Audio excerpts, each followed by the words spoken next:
ফ্যাসিবাদকে আর ফিরতে দেওয়া হবে না। নতুন রূপে ফ্যাসিবাদ এলে পরিণতি হবে 5 আগস্টের মতোই। নিজ আসন ঢাকা 15 নির্বাচনী জনসভায় একথা বলেছেন জামায়াতে ইসলামের আমির ডাক্তার শফিকুর রহমান। এতে যোগ দিয়ে এনসিপির আহ্বায়ক নাহিদ ইসলাম বলেন, এবারে নির্বাচন হবে দেশের কাঠামো পরিবর্তনের নির্বাচন। বৃহস্পতিবার থেকে শুরু হয়েছে ত্রয়োদশ জাতীয় সংসদ নির্বাচনের প্রচার প্রচারণা। এরই অংশ হিসেবে রাজধানীর মিরপুরে আদর্শ উচ্চ বিদ্যালয়ে জামায়াত ইসলামীর নির্বাচনী জনসভা। এতে যোগ দেন 10 দলীয় জোটের নেতারাও। এ সময় এনসিপির আহ্বায়ক নির্বাচন কমিশনকে নিরপেক্ষ রাখার আহ্বান জানান। বলেন, সুষ্ঠু ভোট হওয়ার কোনো বিকল্প নেই। 12 ফেব্রুয়ারি নির্বাচন সুষ্ঠু হতে হবে। নির্বাচন সুষ্ঠু হওয়ার কোনো বিকল্প নাই।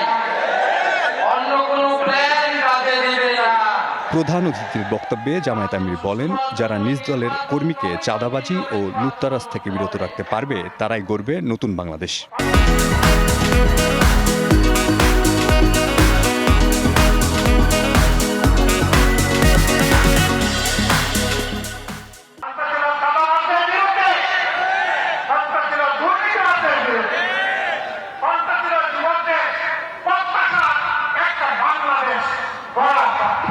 জামায়াত ফ্যাসিবাদের ছায়া দেখতে চায় না বলেও মন্তব্য করেন ডাক্তার শফিকুর রহমান।